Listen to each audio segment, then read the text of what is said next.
motor racing is kind of a reflection of real life. Not everybody gets what they want. They all want to be Max Verstappen or Lewis Hamilton. I wanted to be a champion. In the end, I finished second to Schumacher. What is the difference? What separates you from Michael Schumacher? David Coulthard is a former Formula One driver, a Grand Prix winner, and one of the most respected voices in motorsport. And in this one, we dive into the popular world of F1. And then the incident with Ayrton Senna. Where were you at when that happened? I was at Silverstone to do a bank holiday Monday race. And then later that day, something happened that meant that Ayrton lost control of being on the racing line and left the circuit. And tragically, the helmet hit the crash helmet and there was a fatal blow. And he was only 33. He was arguably the greatest ever Grand Prix driver. Maybe with true greatness comes you're just closer to the limit of everything. Yeah. And young people today who watch another guy who has the same aura as Ayrton Senna, Max Verstappen, who would have won? Peak Ayrton Senna versus peak Max Verstappen.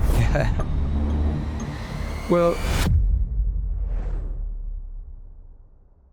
before the episode starts, I just want to take a couple of seconds to say thank you, because I'm truly, truly grateful that you are willing to spend your valuable time on me, because I know there are plenty of podcasts out there that you could be listening to. And you also probably know that there are shows out there that are much better than me at hacking the algorithm.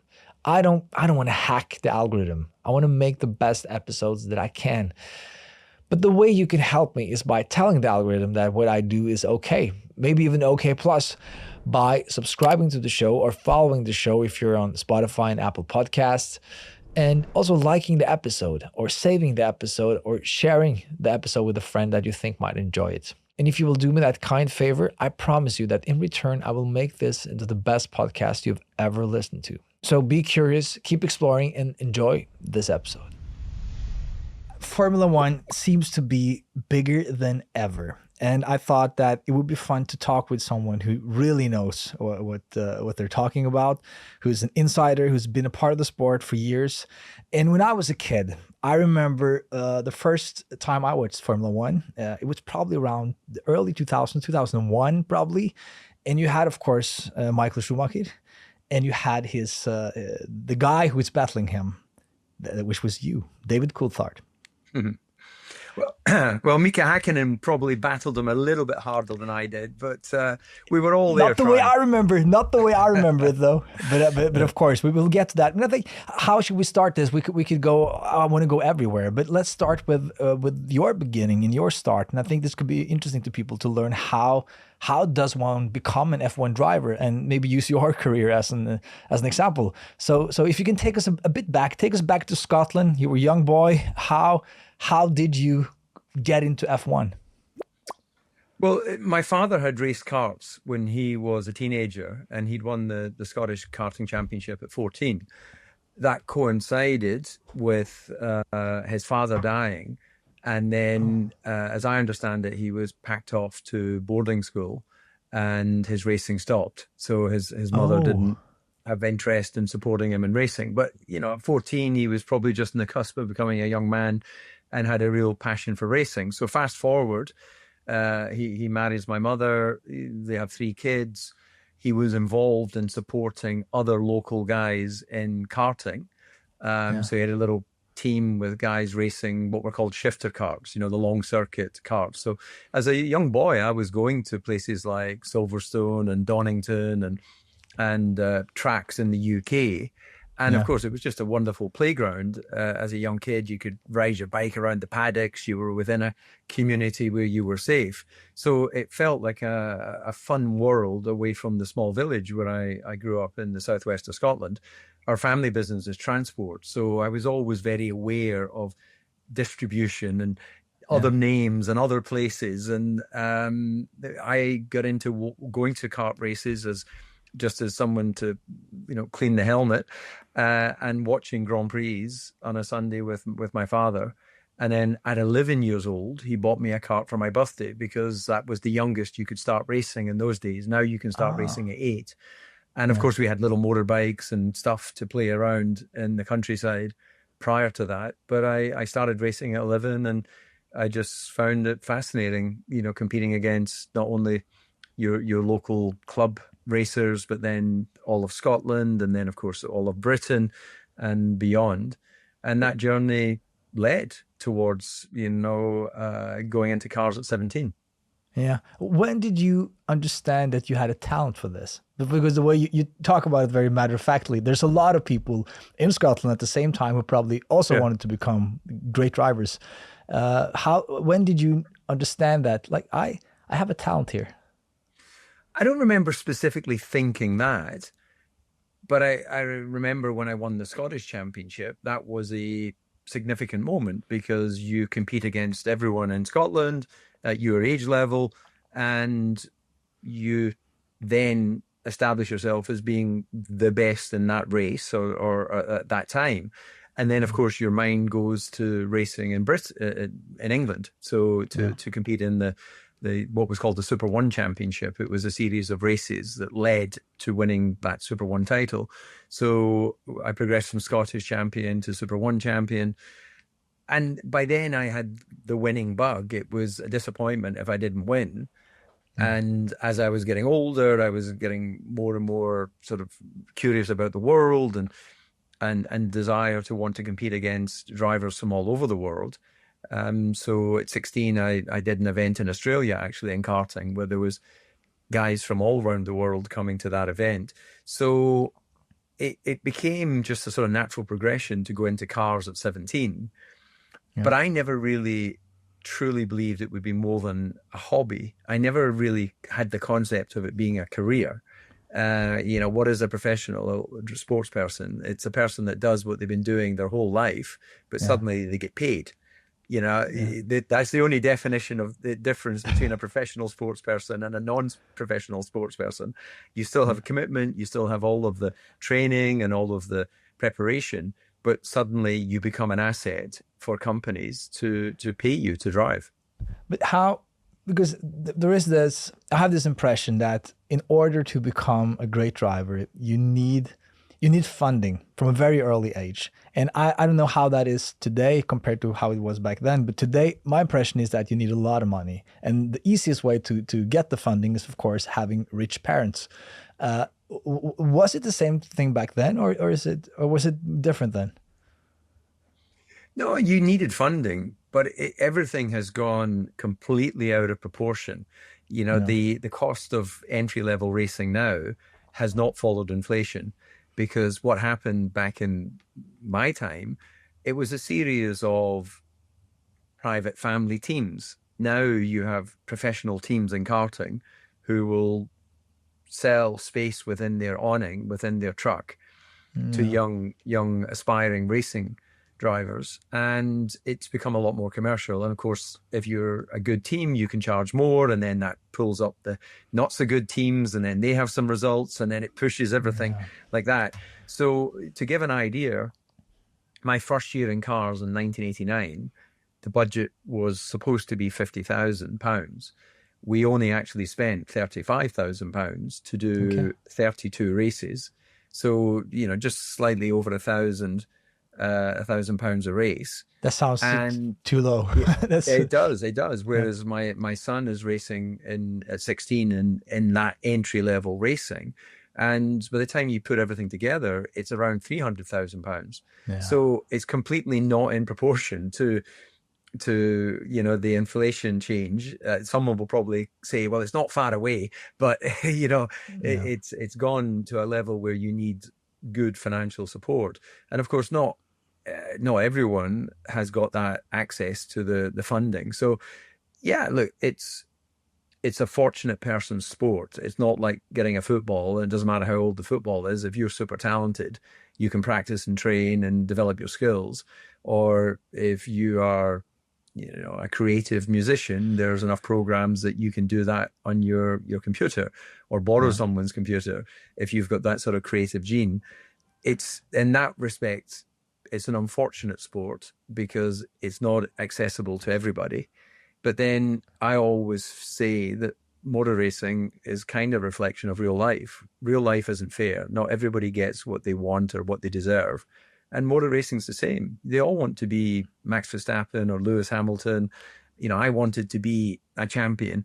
In the end, I finished second to Schumacher. But actually, my goal as a young teenager was to race at the highest level and find out how good it was. That was my desire. It wasn't simply, oh, make me a champion, because I would rather finish second against the best than win in a year where there was not notable competition. So I have complete peace of mind in that how lucky I was to have worked for that opportunity, and how lucky I was to compete in Formula One for 15 seasons and then retire feeling like I tried my best, did my best, and it was therefore time for the next generation. And retire when you were in the seat. You didn't have to get booted off, which is I'm guessing a worse way of going. No, but that's interesting. But you when you got in in a very special way. You were a test driver, right, for Williams, and of course we have to mention Ayrton Senna. Talk about that episode and that incident and how that came about. You becoming a test driver and eventually getting Senna's seat. So when I did my first year in cars in 1989, as I mentioned, I won 22 out of the 32 races. I won both the championships, and I made a sort of, a mark in terms of this is a young driver to watch. So Jackie Stewart was starting a team called Paul Stewart Racing, which became Stewart Grand Prix, which became Jaguar, which became Red Bull Racing. So some of the people who work for Red Bull Racing, I worked with back when I was 18, 19 years old. That's it. And yeah, it's small world motor racing. So during that time, there was a chap at Paul Stewart Racing called Ian Cunningham, who'd previously worked with Frank Williams. So he had a very good and close relationship with Frank, and he's now at Paul Stewart Racing, and I'm having success. And he was explaining to Frank, this young driver coming up, and that led to me being given a test in the car. Yeah. And then I got invited back to test again, and then slowly but surely I became the official test driver, which meant I was being paid a salary. Yeah, what is that exactly for people who don't know that? What is a test driver in F1? And is the concept the same today?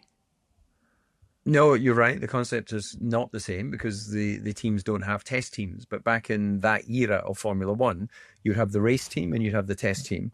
The test team would be out every week somewhere testing and developing new systems and developing concepts for the future. And of course, the race drivers wouldn't be there doing the kind of donkey work. They wouldn't be there doing the just, sometimes it would be as simple as just aerodynamic testing where you drive at 100 kilometers an hour, you drive at 200 kilometers an hour, and you get aero mapping data. So sometimes it's very mundane. And other times it's, of course, tire testing, engine testing. You're developing your skills whilst delivering a service to the team. So I did, I don't know how many days, thousands and thousands of kilometers of testing for Williams. So by the time Ayrton sadly passed away. The same track, or is this? No, all over. We tested. So you follow the circus, or no, different tracks. So we do a lot of our testing in Spain because of the weather.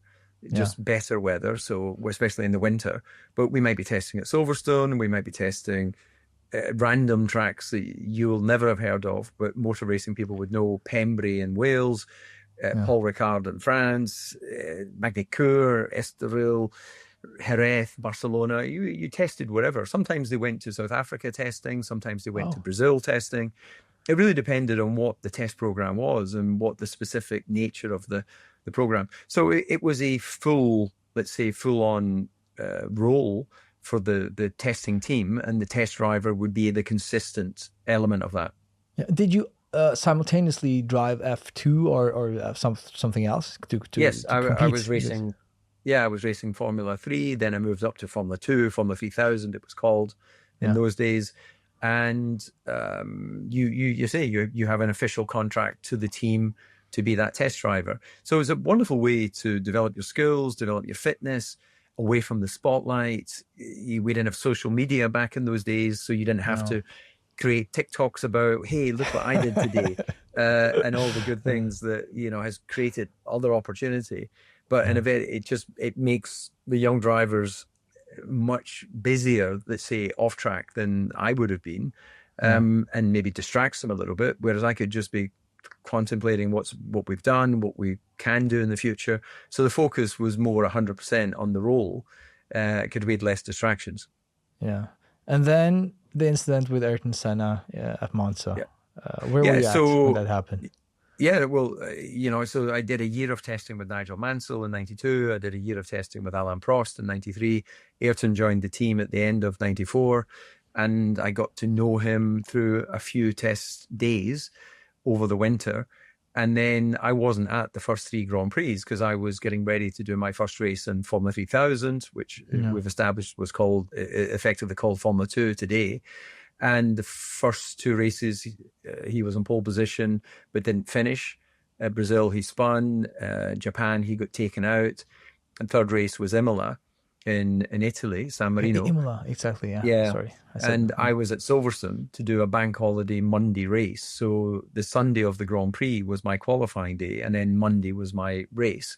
And on that Sunday, I got a fax, because it was faxes in those days, little machine that pushed through a piece of paper to your home. And it was from Ian Cunningham, the guy that I mentioned, who I had helped me get the relationship with Frank Williams. He was now back working at Williams.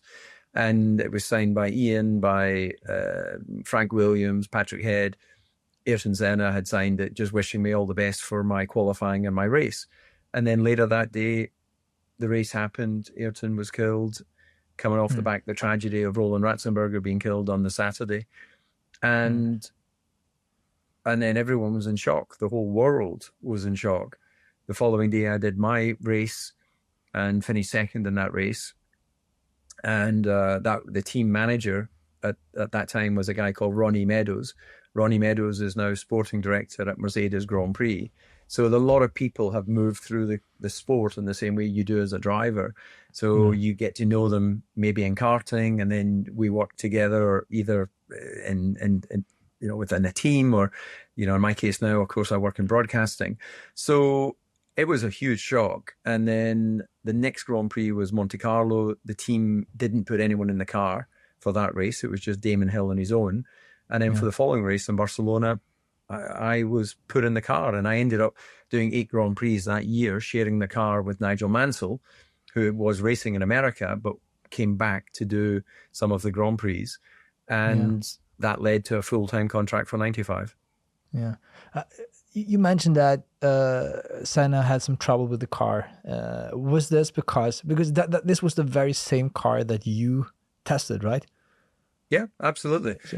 Although the 94 car, I'd only ever done a shakedown with the car in Jerez in Spain before Ayrton came, but we'd driven what we'd call a mule car. So the 93 car was modified to run the passive suspension and everything that was part of the technology requirements for the 94 season.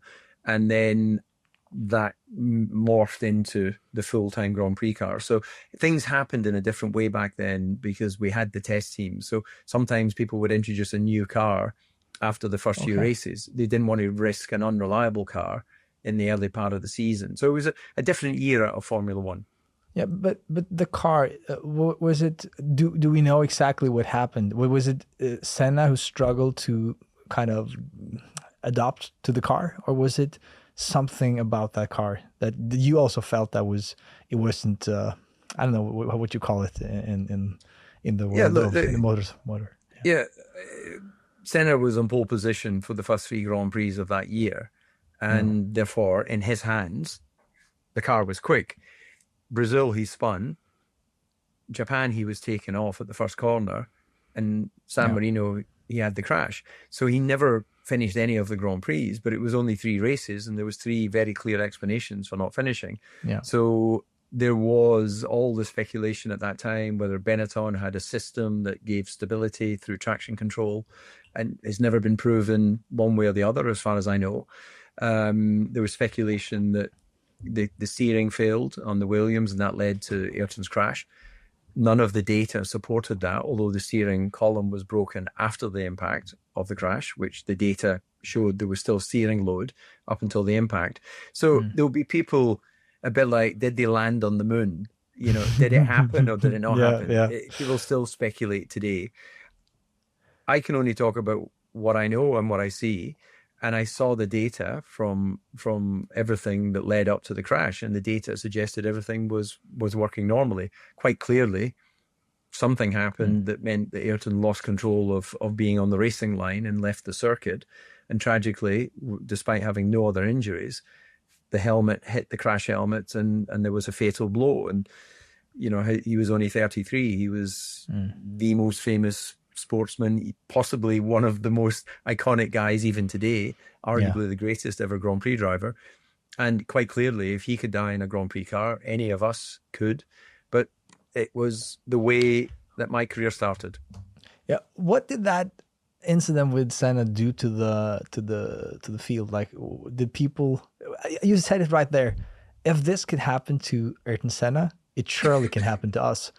Did it kind of? I guess you get a bit scared, or do those do Formula One drivers? They don't have that feeling. Yeah, I don't remember being scared ever in a Grand Prix car. I remember being shocked at the two fatalities. Again, we lost the Austrian driver Roland Ratzenberger. It was not like a completely unheard of concept that Grand Prix drivers get killed in Grand Prix, because there's been lots of drivers killed over the history of the sport. In the same way there's lots of motorcyclists killed. It goes part and part with the territory that these accidents can happen. So the benefit for me, I guess, of being 24 and beginning my journey was you don't know what you don't know. So you just get on with life. And what's meant to be is meant to be. So I've always been a fatalist in that respect. The world keeps spinning. When you disappear, when I disappear, the world keeps spinning. So we just have to keep moving forward. Yeah, but I don't want to spend too much time on this incident. But Ayrton Senna, for people, young people today who might not know him or know about him, why is he and why was he so mythical? He was a deeply religious man. He spoke in terms of his belief. He had speed that made people sit up and take notice. When he went to qualifying, more often than not, he would take the best out of his car. He was handsome, committed, kind of, you know, I guess I'm trying to think what a sporting example would be today. Maybe a Ronaldo of soccer or something, whereas Messi has got all the skills, but maybe just doesn't really give out this aura of Michael Jordan. Is my comparison often like the Michael Jordan of Formula One. Maybe Michael Jordan, but I think Ayrton he had presence. You know, if he came in the room, you could sense he was there before you saw him. There was definitely something incredibly special about him, and his commitment, his absolute belief, was something that maybe scared other drivers. So yeah, he was the biggest sports star of that time, I think. Yeah, and young people today who watch another guy who has some of the same aura as Ayrton Senna probably had, Max Verstappen, in the same car, who would have won? Peak Ayrton Senna versus peak Max Verstappen? Well, of course, we'd never know for sure. And whatever answer I give is going to alienate and upset those that would pick the other. But if we believe in evolution, and if we believe that every generation is better than the previous, otherwise we don't evolve, then peak Max would beat peak Ayrton.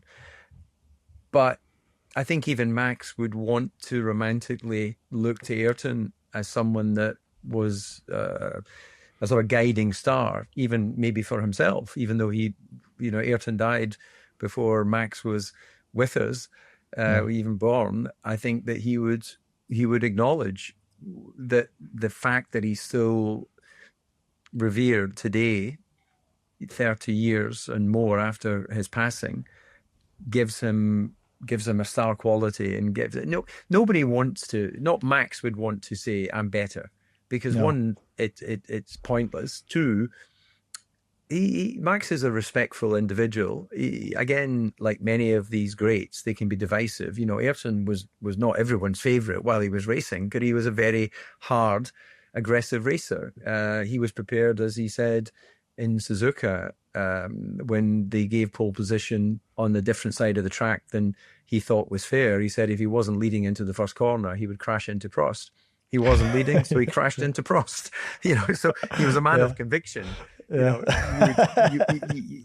Not wanting to talk ill of the dead, but you've got to say that that's crossing a sporting line that was uncomfortable for some, but he had full commitment.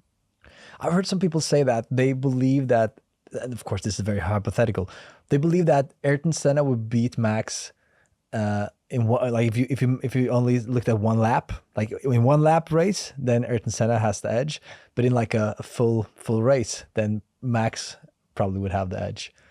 I don't know if that's. Well, I think Max would accept that, because in the end he wants to win the race, and if he had to defer to the legacy and the name of Ayrton, that seems like a fair place to land. Yeah, that's good. That's good. Okay, but back to you. The time where I remember you the most, it was your time at McLaren. That was peak DC. So how did that transfer go about? Like, you went from Williams and then Williams to McLaren. Well, there was a slightly complicated process that led to me not staying at Williams, and to try and make it as short as possible, essentially, my 94 contract was just an evolution of the test contract, because I was 94 at the beginning of the year, still was a test driver for Williams. Ayrton dies. There's some amendments made to that contract to allow the paperwork to reflect that I'm now a Grand Prix driver. During 94, I do enough for Frank Williams to accept offering me a 2-year contract extension for 95 and 96. I turn up in December to sign that contract, and as we're getting ready to sign the contract, Frank changes his mind and says, I only want to do a 1-year contract for 95, because he was having some difficulty with Damon Hill with his negotiations. I think Damon's team were pushing very hard to gain whatever, more money or whatever it was, because Damon was now the effective number 1 driver. Wow. So we, with my manager, were like, well, hold on. We thought we were here to sign a 2-year contract. We phoned Ron Dennis at McLaren from the Williams factory, because Ron had spoken to us before the end of the 94 season about signing for McLaren for 95. And we said, look, we can sign for 96, but 95 we're committed to Williams. And he said, okay, come to the factory and we'll do a 2-year contract, 96, 97. So I signed a 1-year contract with Williams. I then went to McLaren, signed a 2-year contract in the same day. Okay. And then halfway through 95, Frank decides that he wants to keep me for 96. He didn't know about the contract for 96 and 97. And we said, we're not available. And they tried to use the multi-year testing contract that I'd signed to say that I had a multi-year contract with them. Well, the contract was for testing. It wasn't for racing. Yeah. It had only been amended in 94 to include racing. That didn't carry over to the multi-year 95, 96 with Williams. So there's a body called the Contract Recognition Board, where every driver's contracts, even today, get sent to a lawyer's office in Geneva. And if there's any dispute over whose contract is valid, that independent body will decide. So we went through in 95 a hearing at the Contract Recognition Board in Switzerland. They looked at the Williams's suggestion that they had a contract for 96, and they looked at the contract I had in place with McLaren, and they decided in favor of the McLaren contract as being legal and the one that should take the lead. So I finished the season with Williams, and then became a McLaren driver. So maybe a little bit complicated to understand that scenario. No, we get that. Yeah. I think it's interesting, because these are some of the behind the scenes stuff that I think a lot of us don't get to see. If I may ask about some amounts, what was your? You can compare the test drive contract. What was that like approximately? Very little. Level? No, very, very little. I was only paid £30,000 as a test driver. So, a nominal figure, still way beyond what the average income would have been in the UK back in those days. Yeah, but Yeah. But I'm not suddenly moving into a mansion. I'm still No. living in rented accommodation in a town called Milton Keynes. And then my first year with Williams, 94, where I did the 8 races, then I was only paid £5,000 a race. So I earned another £40,000. So that year, my total income was £70,000. And to put it in perspective, Ayrton was being paid $1 million a race. Yeah. So only the It was- 995,000 difference per event. And then 95, suddenly you're on 500,000, and then I went to McLaren, and then I was being paid millions. So it was a very, it's a steep jump like that. But I want to spend some more time on this. So the 500K 95 year, was that a fixed amount? So no matter how many races you drove, or is it like then they deduct, or how is it? I guess there's as many ways of doing this as there are words. Yeah, there's no set platform really or template for a contract. The contract can be anything that's decided. As it was, that's what was offered for 95. It was less than what the original 2-year contract was going to be in year 1. But you have to make a decision armed with the information you have. So when I turn up at Frank's office and he goes, I'm not going to sign this 2-year contract that I've agreed with you, which I think was 750 and 1.5. I'm giving you a 1-year contract at $500,000. So not only was he changing his mind on the term, the length of the contract, he was changing his mind on the amount of money. And I had to make a judgment call. And you're like, okay, well, look, I don't really have much option. I want to stay with the team. Let's agree. The money was never the primary motivation for me. No, so the reason why I wanted to, because this is interesting again, you wanted to stay with Williams because you felt they have a quicker car, or? Well, they did have a quicker car in 94 than McLaren. And it was also the team that I knew. I'd been test driver for a few years. That was the environment. I didn't suddenly want to go somewhere else if I knew that they would deliver a good car. So I stayed for 95. But as I said, because they changed the terms of what was negotiated, I then signed to McLaren for 96, 97. Very unusual. Yeah, because to have 2 contracts at the same time. And that's my second question is that, and I'm guessing, of course, there's a kind of a risk assessment here, but you could have thought that, okay, fuck you, I'm going to drive for you this year that we have agreed on, and I'm going to deliver some amazing results, and then I'm going to shop, and it will be very hard for me to sign with you unless you really pay up, Frank. Yeah. But you then decided to rather sign already with McLaren and take a safer way out. Yeah, you can look at it like that. What I would say is I looked at the options that were available to me at that time. Having made the call to McLaren, they, without any hesitation, Ron Dennis said, yeah, I'll sign you for 96, 97. Yeah. Perfect. There's commitment. Let's go and work out the details. And, a much better financial contract than Williams. But as I say, it wasn't for me about the money. It was about the security. You never know. 95, I didn't have any certainty that the car would be good. I didn't have any certainty that at the end of the year they would take someone else. When you wait or work for, I'd already at that, I was 24, 25 years old. This had been a 14-year journey. This hadn't been, I decided last year I wanted to be a Grand Prix driver. This had been more than half my life had been dedicated towards being the best race driver that I could be. And therefore, you want as much security as you can have. Maybe, Max right now, or Michael when he was racing, Lewis, they don't care year to year because they're so confident that they'll get a contract. But there's only 20 seats in Formula One or 22 seats next year. Yeah. It's a big world, and better the hand, the bird in the hand than the 2 in the bush. I 100% agree with you. I just think that a lot of 24-year-olds who have, I'm guessing you had and probably still have a high self-esteem. You believe in your own talent and your own skills. Would have maybe not thought the way you did, but of course, I 100% agree with you. The security is everything, and you never know. You never know. Maybe something happens, and having a contract, it's. I agree with you. But again, now we have to talk. You mentioned Michael Schumacher. Again, as I said in the beginning, I remember that you. I think this was 2001. That was the year you finished second to Schumi, right? Yeah. And I remember you guys had some fights, and of course you together with Mika Hakkinen, you were the ones, you were the team who were able to in my recollection compete with Ferrari and Michael Schumacher.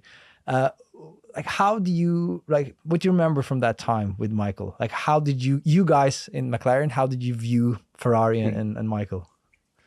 Well, there's no question they were a sort of benchmark team. Because 98, 99, Mika won the championship. Ferrari were coming up in their performances, and then it was clear, from 2000 that the Ferrari were a winning car. They had reliability way beyond what we had at McLaren, and that gave them stability to really develop their platform.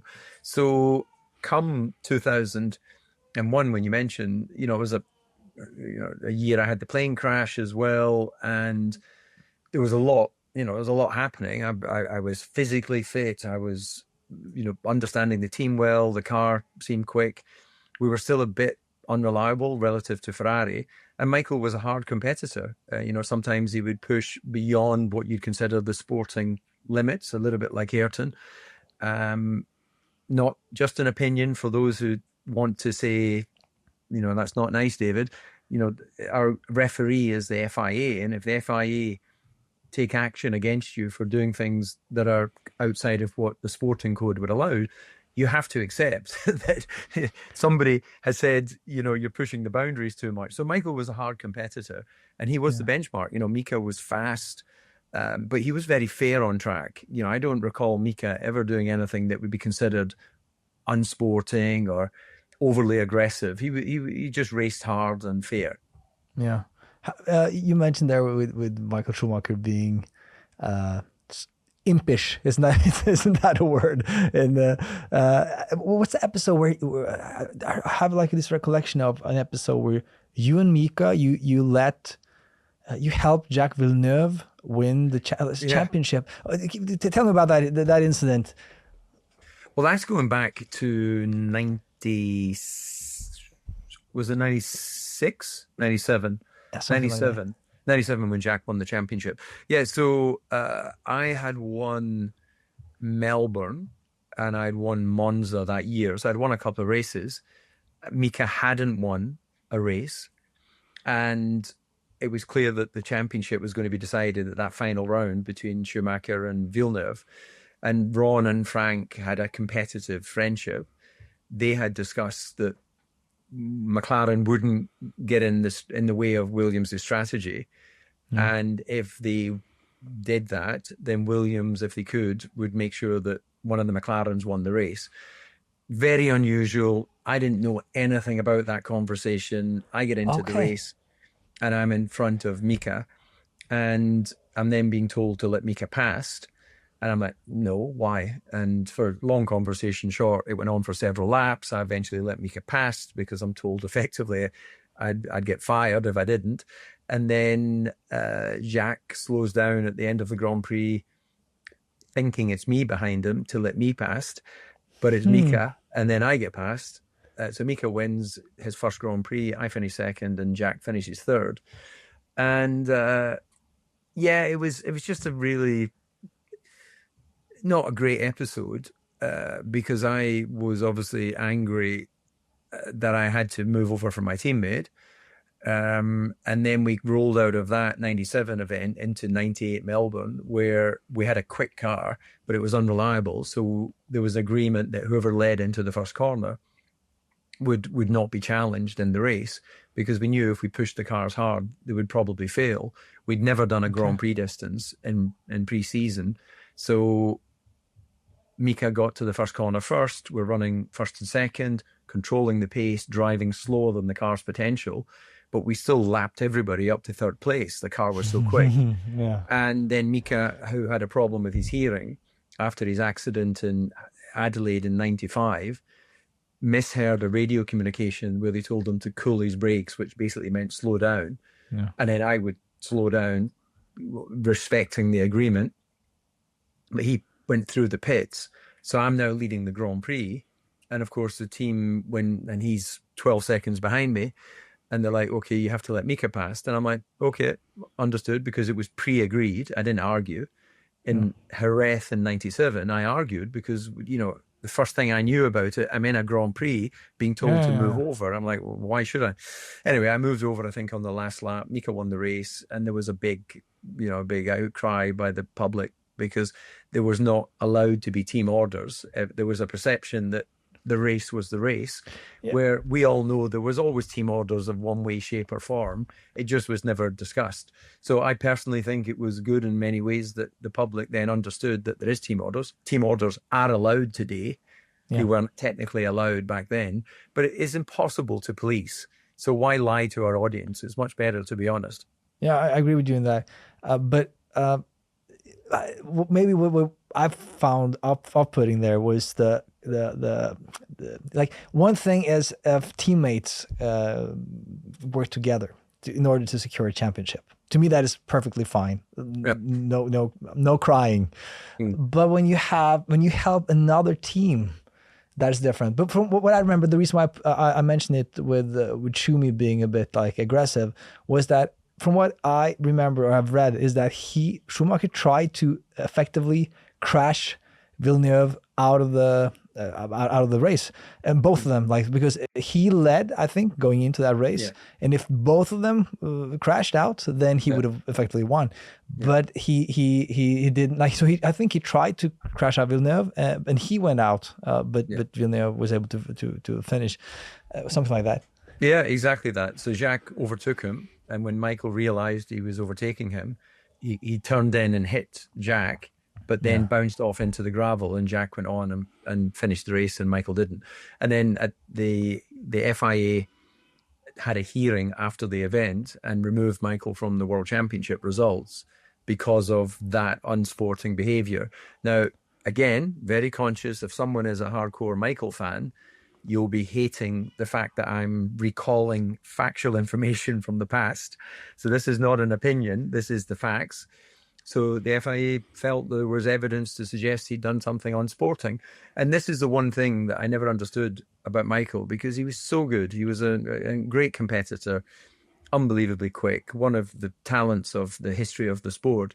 But yet he did a couple of things that were unsporting. And you cannot... You can move on, you can forgive, let people apologize and move on, but you cannot forget if somebody does something unsporting. An accidental unsporting behavior is an accident. A deliberate sporting action is not a sporting behavior, and that's such a shame, because his results were so good. Anyway, he didn't need to be that, but that's maybe what made him so good, that he was uncompromising. Yeah, what do you think that is? I feel like that is kind of a common denominator with all of these, like the truly greats. If you mentioned Ayrton, we talked about him earlier. He also had that same kind of almost evil side to him. We know Max has that side to him, right? Yeah. Maybe Lewis Hamilton, does he have that side to him? No, Lewis has been very clean in his career. There's no question. There hasn't been much controversy. I think the most controversial thing was the contact with Max at Silverstone, because of the nature of the corner, and it wouldn't be traditionally seen as an overtaking space, and all of the analysis where the guy on the outside will eventually come and take the space where you are. So look, no one will ever know for sure, but I think that we have to acknowledge Lewis has been very clean in his career, and sort of not that involved in any controversy. There was, I think, one time in his McLaren career in Malaysia, there was some issue about he told the steward something that turned out not to be the truth, but it was the team manager, Dave Ryan, that left his job over that. So I think it was kind of believed that he'd protected Lewis in that scenario. And he stepped away, said it was his idea or something. But I don't recall fully the details of that. But yeah, you're right. Maybe with true greatness comes you're just closer to the limit of everything, and that means that you're closer to being flawed. Yeah, because what defines true greatness, I think one of the traits are like this complete obsession with winning. Like the winning is not an option; it's like the only way. And if that is the only way, by definition, you're willing to compromise on everything in order to win. Yeah, I never was prepared to compromise what I thought were sporting values to win. And I'm not trying to take a holier than thou position. It was just how I was brought up. It was how I raced. Someone may be able to tell me I did something that was unsporting in their opinion, but I never got removed from results for unsporting behavior. And I don't recall ever thinking, I don't care how I win, I want to win. Yeah. What I did want to do was to win through the rules of the game. You know, it would be like a golfer. If someone didn't see you move the ball to a better position, you know, you're just cheating. If you don't get caught, you can say, okay, well, nobody knows, so I wasn't cheating. But you know inside yourself, and look, I'm not claiming that I'm the perfect person because I've got many flaws, but in my professional career, I never had that win at all costs kind of thought. And I was not the best racing driver, but I was the best of my ability, and I had some victories along the way against some pretty good drivers, and the results are what they are. Yeah. Peak Schumacher, though, how would he compare today if you placed him in a competitive car today with the best guys now? He would be right in that mix, wouldn't he? You know, if you took Michael at 30, well, how old is Max? He must be late 20s now. Something like that, 27, 28. So if we put them all, Ayrton, Michael, Lewis, all at 27, 28 years old, wow, that would be unbelievable, because they all have unbelievable qualifying speed. They all have great racing ability. They've all shown themselves to be able to deal with different weather conditions, considered wet weather specialists, which is normally a revered title if you can get that from your peers. So, yeah, it never would happen, of course, but that would be the golden race of all races. But then you need them all to be in the same car to really judge. But and they're all age exceptional. They're exceptional. I honestly don't feel the need to want to nitpick as to which one's better, because they all operate in such a high level of performance that no one sits on the cloud that they sit on. Yeah. But okay, and the reason why I nitpick this is because it's super interesting. It's super fun to do, like this hypothetical what if scenarios. But maybe the interesting question is, you of course also considered one of the greats. You have won a lot of races. You have, but you are like, you never won a championship. And there's a lot of amazing drivers who never won a championship. But then you have these guys who've had hegemonies where they won like several championships. And what is the difference? What separates you from, for example, Michael Schumacher? You guys go against each other. Yeah, consistency. Michael was consistently at a high level. I was a little bit up and down in my performance. And when I was in my career, I was working in every area, you know, psychologically, being wired to computer programs to analyze my brain frequency, physically being tested and pushing and training.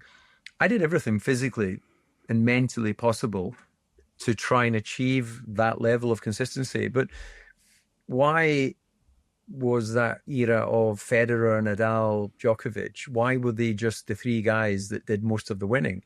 Not because Andy Murray was not an exceptional tennis player, but he just wasn't as consistent. He won Wimbledon, you know, he won a lot of events, but he would be considered fourth of those four people as a tennis great.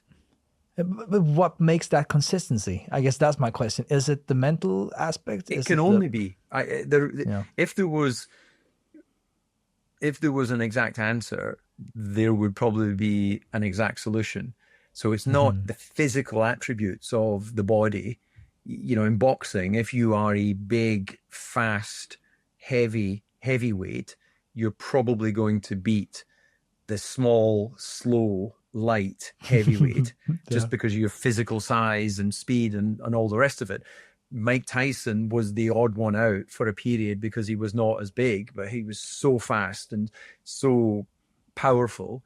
Mm. He could get up underneath these big guys and beat Yeah, them. yeah. So there's always going to be the freak of nature, but that was a physical wiring and capability thing. I think whether in tennis or in motor racing, it's not about the physical, it's about the mental. And your brain is your brain. We don't have the tools today to rewire a brain. Yeah. If we could, and of course, counseling and support systems can help guide people to be better or to be less affected by things.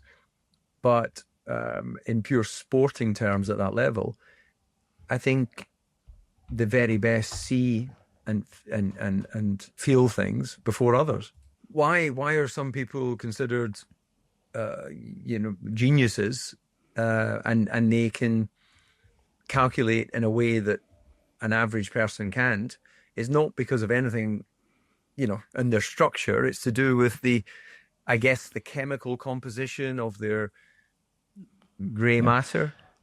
So what you're saying kind of is that, and I'm just trying to understand because I'm a casual fan, and people listening to this already will have been like, this guy's an idiot to be able to sit down with DC and ask these silly questions. But I think it's nice to I think there's a lot of casual fans now to Formula One.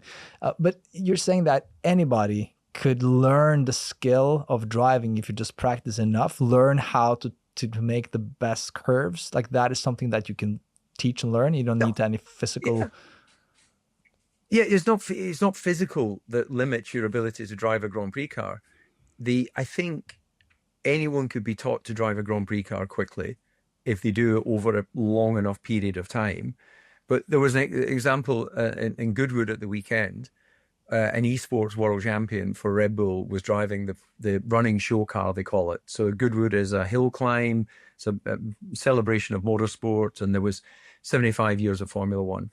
I was there on Thursday and Friday, driving the car up the hill, waving to the crowd. The esports driver was there, I think, on the Saturday.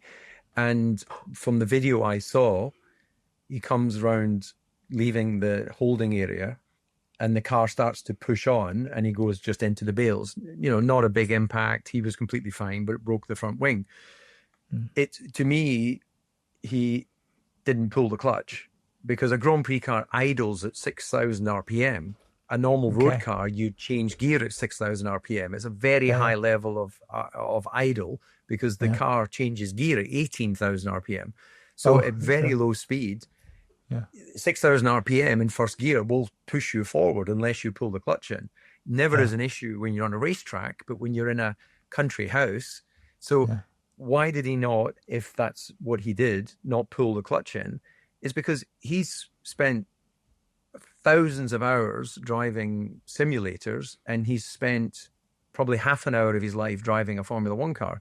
He hasn't built up all of that knowledge and memory and data that layers and layers and layers and gives you experiences and gives you reactions. So you can't just put someone in and they'll go bang, they'll go quick. They have to have done the thousands of hours of karting and building up through different formulas. So you've got layers and layers and layers of knowledge, so that when you get into Formula One and it's passing very quickly, you have the ability to process the information. So what I'm saying is the very best just have a better computer. Their processing power is higher than the average driver, because physically there is no reason physically why Max is faster than whoever his teammate. His teammate, for all I know, might have a better VO2 max cardio test, he might be stronger. I don't know. I've not seen the results. Quicker reactions, and quicker everything. reaction. So Federer didn't look as physical as Djokovic in his body composition, and he certainly didn't look as physical as Nadal. But everyone would acknowledge he was one of the greats of that era. So he must see the ball earlier. He must sense where the ball is based on where he's thrown it to do his serve.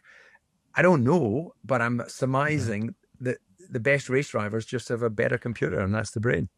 Yeah, and of course, in racing, there's the big X factor is of course you're racing against a lot of other people, and it's like one thing is to know what you're going to do, but you have to kind of anticipate what the others are going to do, that to me also seems like the best. They're able to anticipate better because they're not crashing as often. They're as you said, consistency, and it has been said that you're considered. I did some research before this talk, and you are considered Mr. Consistency when I look online. Like that was one of your traits. So I think you're quite consistent yourself. Yeah, but I needed to be there. Yeah. And I was consistently there. So, when I say in terms of whatever I had, I would drive relatively consistently. But you've got to be able to find that peak performance that gives you the qualifying position. And once you've got the qualifying position, you have already a strategic advantage over your teammate because you get the first choice on the pit stop. So there's the journey is done. I tried everything. I did my best. I retired with the absolute knowledge that there was no stone left unturned, and that gives me inner peace. Yeah. You mentioned their teammates. I just want to touch upon that briefly.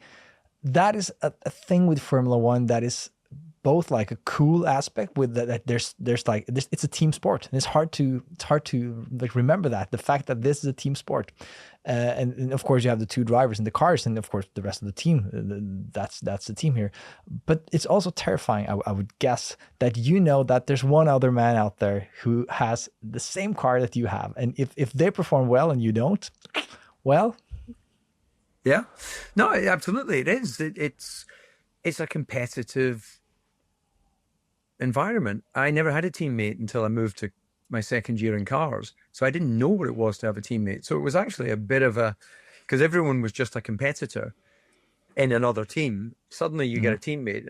And my first teammate was Gilles de Ferran, a brilliant Brazilian who won the IndyCar Championship, won the Indy 500. Sadly, he passed away just over a year ago from a heart attack. One of my best friends in racing. So I learned a lot from him because he was a few years older than me, and he taught me what it was in many ways to be at the next level. And I've been very lucky to have started my career with someone like that. So, but yeah, their success is your failure. Your success is their failure. It's the ultimate competitive environment. But in any team sport, if you're a soccer player, you've got the first 11.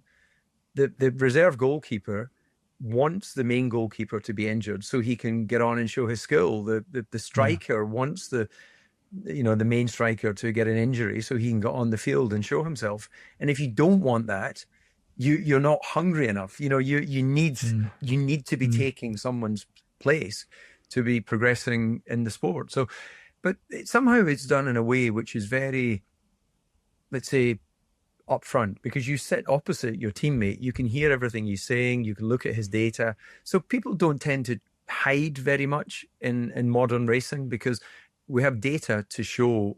You can see what they've done, but you don't know how they've done it. So the superpower for the individual is always, no one can see inside your brain. They can see the data of throttle application, brake application, steering, turning, setup on the car, aero balance, all of that information. But the last thing they can't see is inside you. And it's the one thing that will forever be, until there's a breakthrough in being able to plug in and download from the human brain. We never truly know what someone else is thinking. How many times do we hear somebody takes their own life and people go, well, I never knew they were unhappy. Why did they not tell us? Because you can fool other people into making them think you're happy. if you can fool yourself, you're probably a psychopath. So, and that's not a good thing. So, No. you know, But still, no one will ever know your inner thoughts. it seems to me that you have been able to like have very stable and good relationships with all of your teammates, and that seems to me to be a very difficult thing to do. And I feel like all of the big teams, they have at some point it becomes a feud, and it becomes a conflict, and eventually someone has to go. Yeah, well, look, I had fallouts with my teammates, and I had a fallout with Damon. I had a fallout with Mika, fallout with Kimi, fallout with Mark Webber.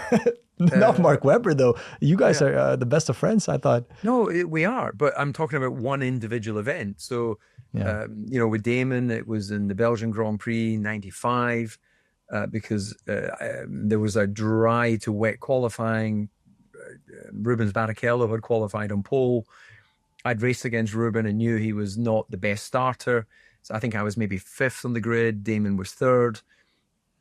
Rough recollection. And I said a few times, be careful with Rubens because he makes bad starts. Damon, after hearing this a few times over the course of, you know, however many hours, thought I was doing it deliberately to wind him up. I wasn't. I actually was just giving factual information. But he was like, you know, if you say that one more time, I'm going to punch you in the fucking face. And I'm like, okay, well, should we go outside and have this conversation? And then the team have to step in. But, you know, Damon, I have a lot of respect for. Damon's a friend. We fell out there, though, and we moved on. You know, Mika and I crashed into each other. We fell out. We moved on. Kimi was actually at Ron Dennis's 65th birthday, where he called me a fucking asshole because I didn't catch him when he did a stage dive. We fell out. We moved on. Mark and I, it was in China, and we were out of sequence on our pit stops. I had a chance to try and get a point by overtaking the McLaren,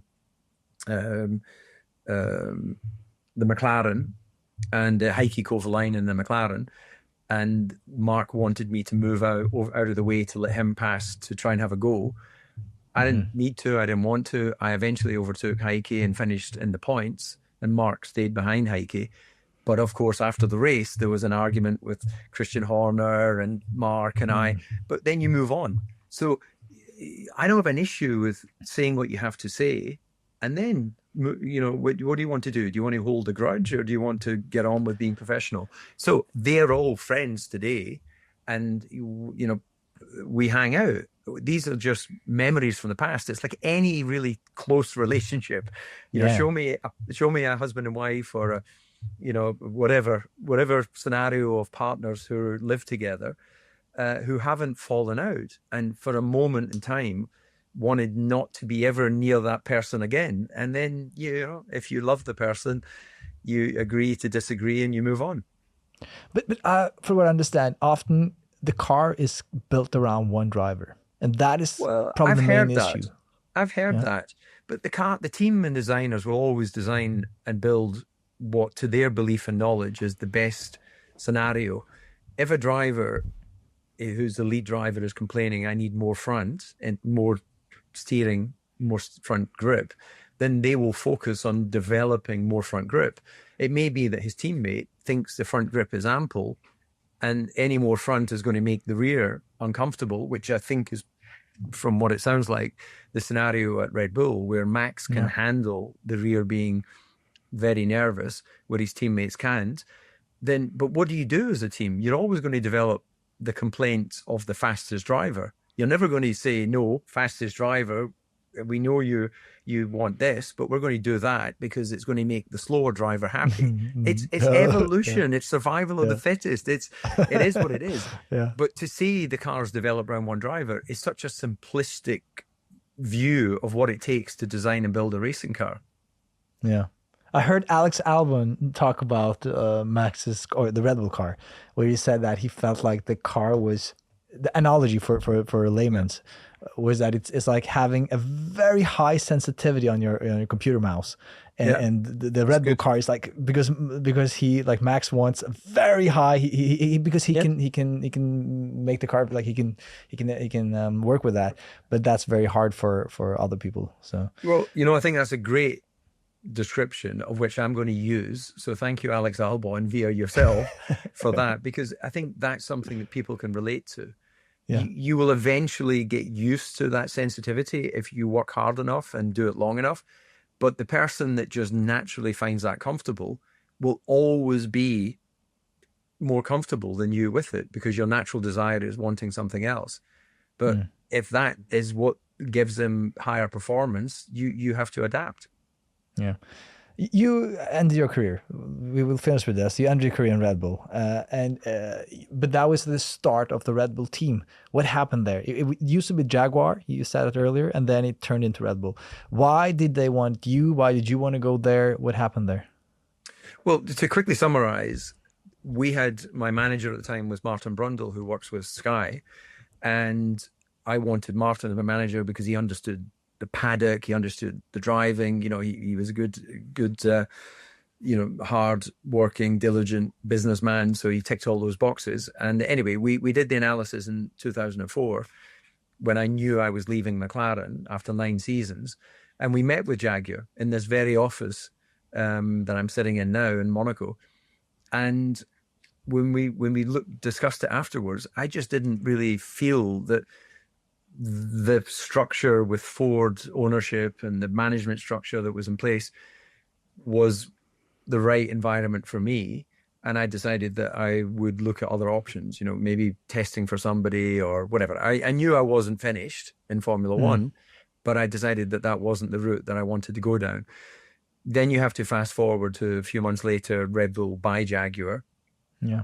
There's then an opportunity for me to go and test the car. And some of the people who were at Jaguar who became Red Bull were guys that I'd worked with in 1990, 91, 92, as I said to you, right at the beginning of my career with Paul Stewart Racing. So I knew some of the people there, trusted them, and I went and tested the car and then met with Mr. Mateschitz, the founder of Red Bull as we know it today, and just believed in his commitment, believed in the fact that he trusted that I could bring value to the team. I would help with an understanding of what the structure of the team should be, along obviously working with Christian Horner, who was put in place as a team principal.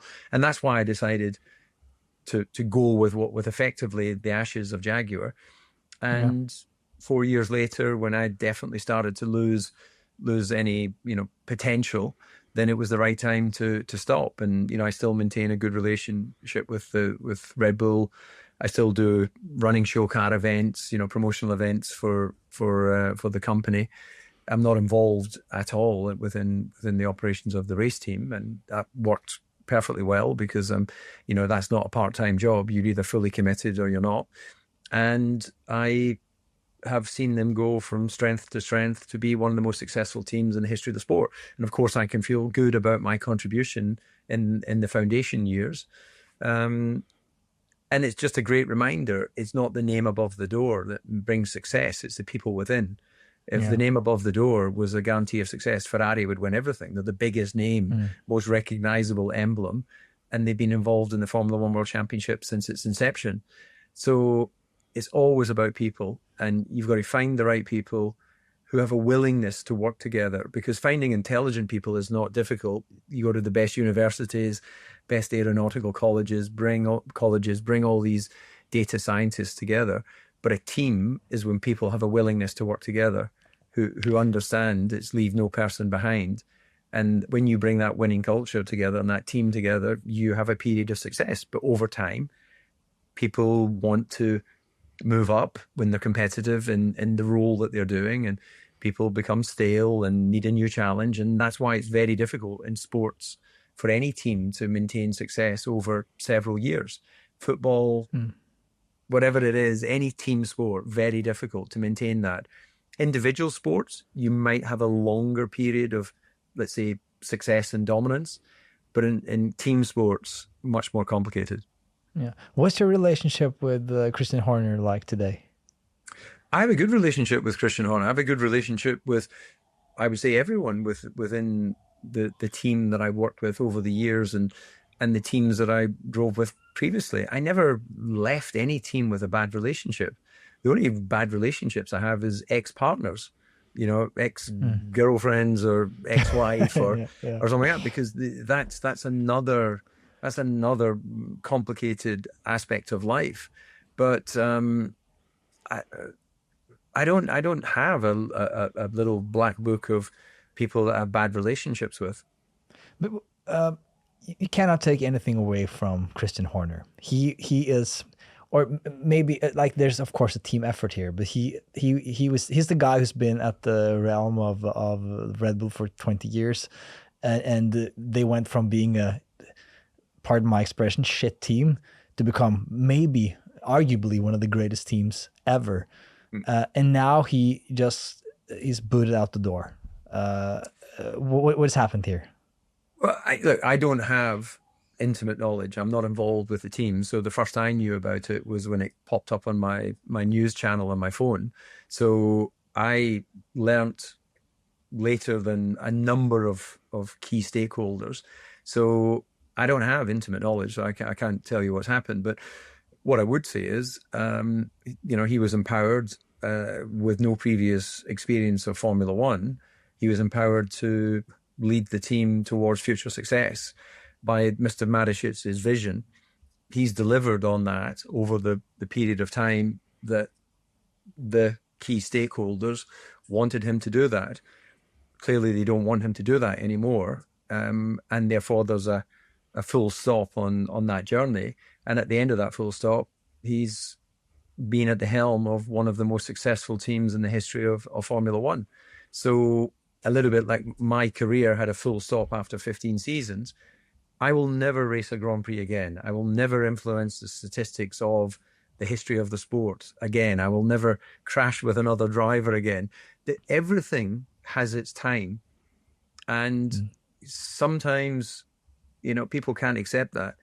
You've just got to accept that those who have the decision-making capabilities decide on what is the right future for their assets, for their companies at the end of the day. So whatever has happened is between those adults, and life goes on. And I think that, Christian can look in the mirror in terms of what he's achieved in that role and be incredibly proud. And, what a success story. And all of the men and women that have been part of that journey with him at, various points can also feel, they have been world champions. They have contributed to the success of that team. So I think in this modern, slightly putting to one side the business, this sort of tabloidy, headliney, everybody needs to be the first to do breaking news and everyone needs to be the one that has all the answers. There's a scramble for people to try and microanalyze what's happened, but best summarized in that relationship has reached its natural conclusion. Yeah. So let's not be too tabloid, but you mentioned there that there's a time for everything and that maybe he's done. Do you really think that Christian Horner is done with Formula One though? He's a competitive animal, and history would suggest that competitive animals want to compete. So I am no longer a competitive animal. My energy goes into my life, the various opportunities that I have in business. My son is racing in GB4. My energy goes towards supporting all of those scenarios. Only Christian can answer that. And yeah, we will see. But a lot of the highly successful people in that sport, in Formula One, stay around historically for a long time, but not necessarily with the one entity. No. DC, this was an honor, and you are the gentleman of Formula One. You're knowledgeable, intelligent. This was really interesting, and I hope people found it interesting to go a bit back in time as well. And, sure. And people today might know you just as a pundit, like as a media personality. Sure. But you were an incredible driver, and it's a good thing too that people will get to know that. Thank you. No, I appreciate that. No, it was good to chat. No, I've seen some of your work, and you're obviously a man on the move. So I wish you all the best with your journey. Thank you. Okay, bye-bye. All the best.